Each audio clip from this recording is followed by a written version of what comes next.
Hey everyone, good morning. This is Say One History on the Awaken Show. It is a very foggy morning in Northern California today, and I have to say, it kind of fits the mood right now. Now, as you know, there's been a lot of rocket launches as of recently, but we're going to step away from that a little bit and talk about an event that happened that is very well known in the UFO community. And that event is none other than the Truman Event, or as most of us know it as the Clarion Event. Truman was born on August 21st, 1898, and passed away May 21st, 1969, at age 70 years old. Truman was born in Gavilan, California, and in the early 1950s worked as a mechanic on a road building crew and as a spiritual advisor. Now, Truman claims to have been visited by extraterrestrials from another planet on several different occasions. He also claims to have been aboard their ship and have talked to their captain, which in this case was actually a female extraterrestrial. Truman claims that the female extraterrestrial's name was Aurora Rains. He also claims that in the several conversations that he's had with Aurora, she claims that they come from a long-distant planet called Clarion. It is actually on the far side of the moon, which from our planet we cannot see. Now, this whole extraterrestrial contact sounds to me like it was all by chance. Truman, after a long, hard days at work, conversated with a friend. His friend told him about a spot on the beach that when the tide washes up, he could actually find beautiful seashells in the morning. So because of that, Truman decided to stay there that night so he could retrieve the seashells early in the morning. But that is not the only thing that he found. Truman woke up to a humming noise. When he looked out his window, he seen anywhere from 8 to 10 beings standing outside his window. Now, as you can imagine, waking up to something like this is definitely going to surprise you. When he began to take notice of the beings, he had stated that he could see that they were no more than 4'8" at the very tallest, 5 feet high. Their complexion was more of an olive complexion. He stated that they had no blemishes whatsoever on their faces, and they all had a very black tone hair color.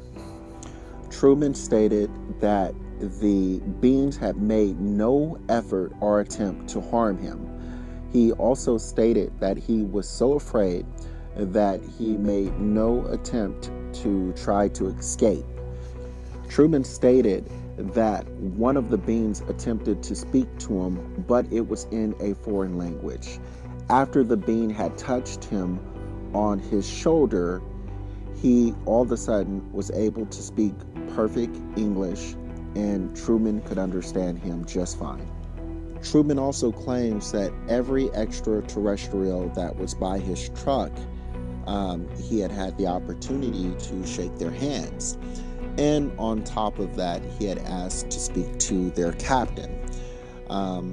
So shortly, the spokesperson of the extraterrestrials stated that he would take Truman to their captain. Now, Truman was guided to the ship by the extraterrestrial. He stated that the ship was about 75 yards away, and it looked as if it was a burnished stainless steel. Truman described the spaceship in great detail as being made of some type of metal. He learned that it measured 300 feet in diameter and was 6 yards deep in the center. A 3-foot metal rim with beveled edges surrounded the saucer-like ship. The ship had no rubber or stacks.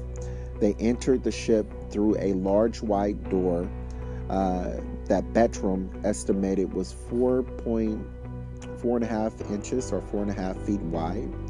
and about 10 to 12 feet long. It was located at the top of the ship, close to the metal rim around the edge.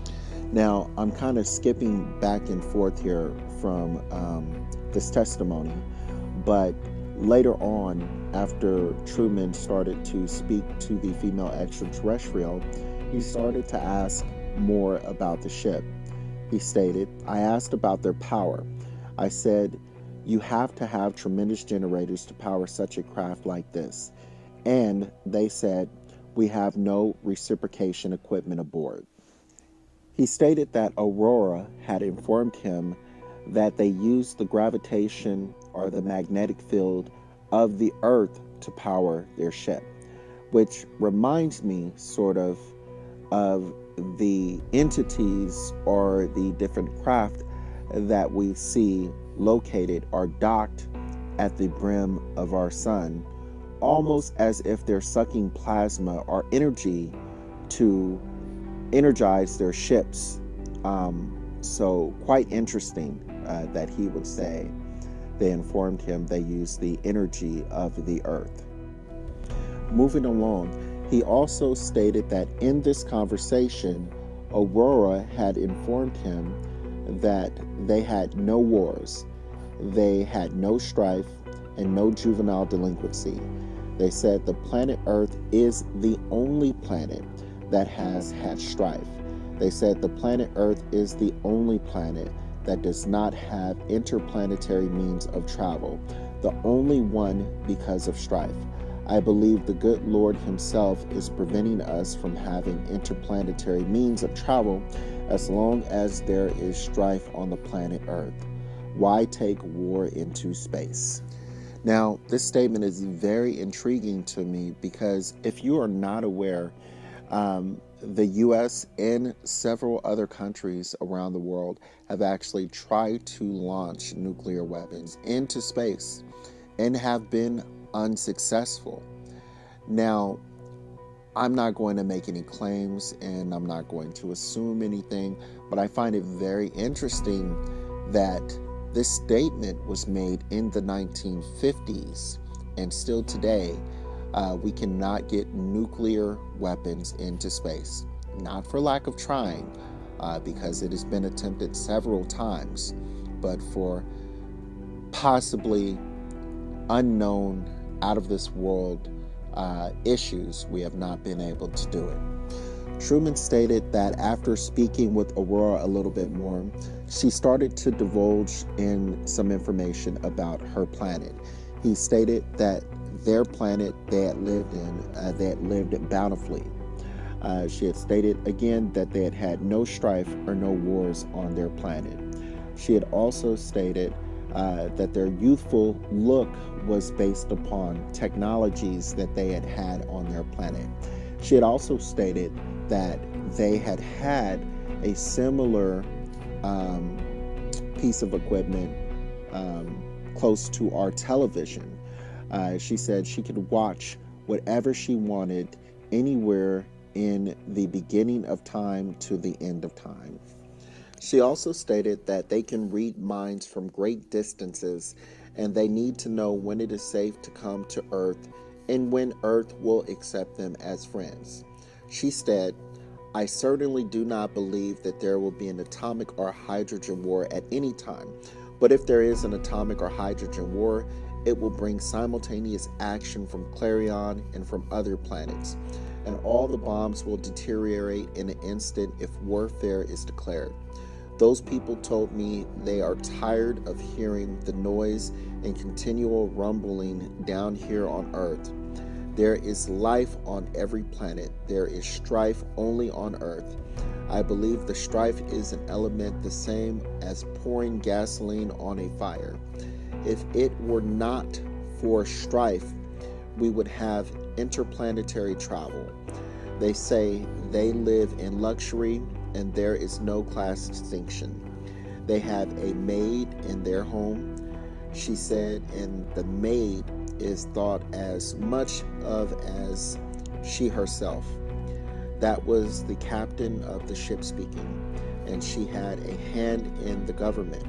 There is a power greater than we are, and they have certainly proved it in many ways. So there you have it, people. I mean, it doesn't get any more interesting than that. Or maybe it does. If you find this video interesting, please like and subscribe, or like and subscribe. And I am going to let you guys go. Have an awesome weekend. Take care.